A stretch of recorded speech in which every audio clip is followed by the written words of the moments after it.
Unlike Iran, US President Donald Trump at present is not threatening war to disarm North Korea. The New York Times draws attention to this fact.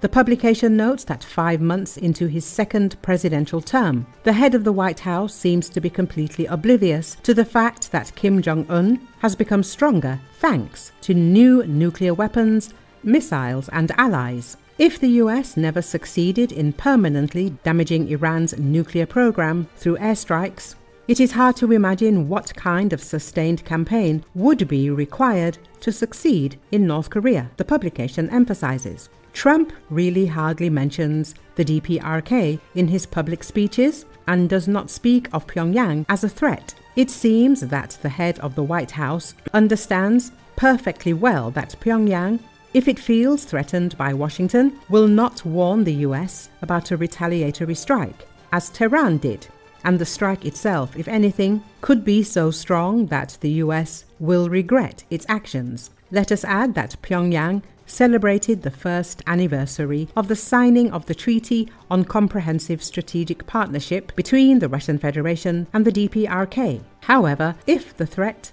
from North Korea increases, the US could strike nuclear facilities and weapons in that country as well.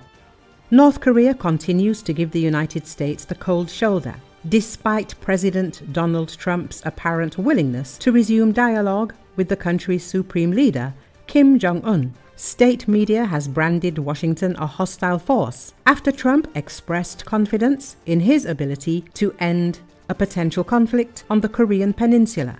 Trump claims to have considerable leverage over Kim, citing their correspondence during his first term in office. During this period, he also met with Kim face-to-face in a failed effort to entice the North Korean leader to draw down his regime's United Nations-sanctioned nuclear weapons program, which Pyongyang claims is necessary to deter aggression by the US and its South Korean ally.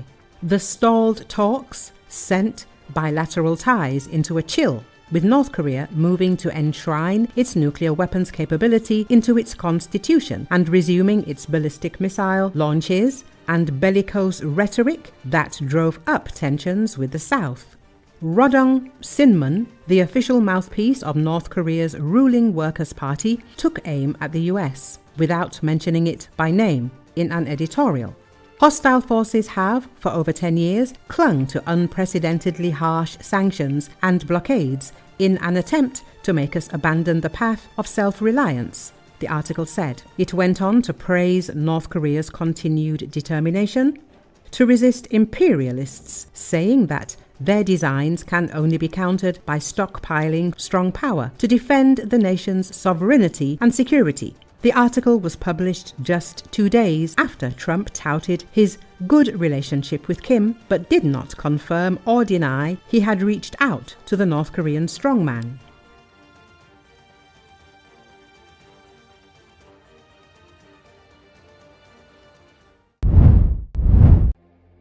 Israel's military released Tuesday a video that it said showed its troops dismantling tunnels and searching buildings in the Khan Yunis area of the Gaza Strip. According to Associated Press, the Israeli army claimed in a statement that it had destroyed approximately 3 kilometers of underground tunnel routes used by Hamas. It comes as Israeli Prime Minister Benjamin Netanyahu is expected to travel to Washington next week to meet US President Donald Trump and other administration officials. Trump has signaled he is ready for Israel and Hamas to wind down the war in Gaza, which is likely to be a focus of their talks. The war has killed over 56,000 Palestinians, according to Gaza's health ministry, which does not distinguish between civilians and combatants, but says more than half of the dead were women and children. The Hamas attack in October 2023 that sparked the war killed some 1,200 people, mostly civilians, and took 251 others hostage. Some 50 hostages remain, many of them thought to be dead.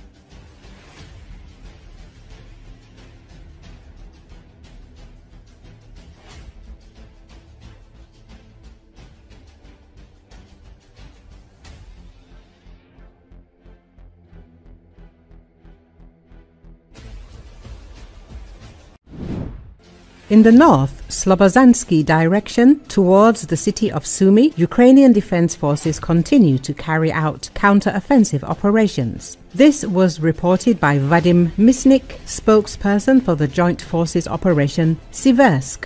He noted that Russian troops are conducting assaults using infantry groups while the use of motorized equipment has noticeably decreased. Sometimes they use small vehicles, such as ATVs and motorcycles, but recently we have seen a decline in the use of these means of transport.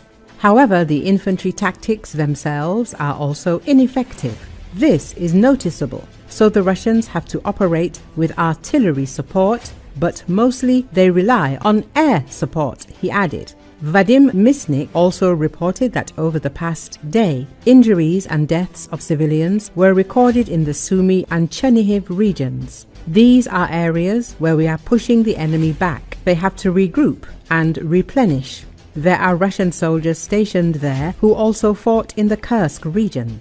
They are probably rotating through their 5th or 6th supply point as our troops are constantly destroying them, said Vadim Misnik. The spokesperson for the Joint Forces Operation Siversk also emphasized that within their area of responsibility, the Russian army is not conducting large-scale mechanized assaults. No, we do not see that. We identify the Russians in time and destroy them.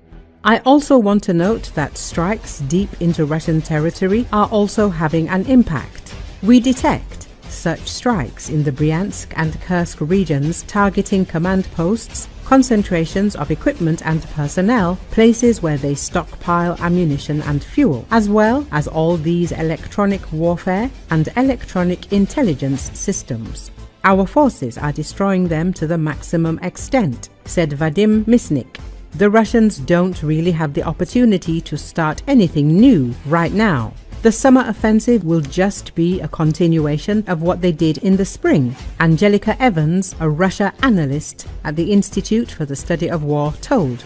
In the Sumy direction, Russian troops seem to have stopped completely, journalists write. According to Ukrainian military analyst Pavlo Narozny, Russia's main target in the region was Yunakovka, located directly on the road that connects Russia with the center of Sumy. If Russia manages to capture the city, he says, it will be a catastrophe for Ukraine. The forest leads directly to the city of Sumy, so if they manage to get artillery into Yunakovka and into the forest, they will be able to reach the city of Sumy with artillery, Narozny explained. The Russian offensive has largely stalled, although the occupiers have an advantage in manpower and drones. But as a high-ranking Ukrainian officer who is fighting in the Kupiansk direction told the publication, the Russian infantry is very poorly trained, if trained at all. As for Donetsk, the publication emphasized that if Russian troops are able to take Konstantinovka, this will pave the way for them, which will bring Russia closer to control over the entire Donbass. But, the article notes, given the current pace of the Russian offensive and the poor training of their fighters, this is unlikely.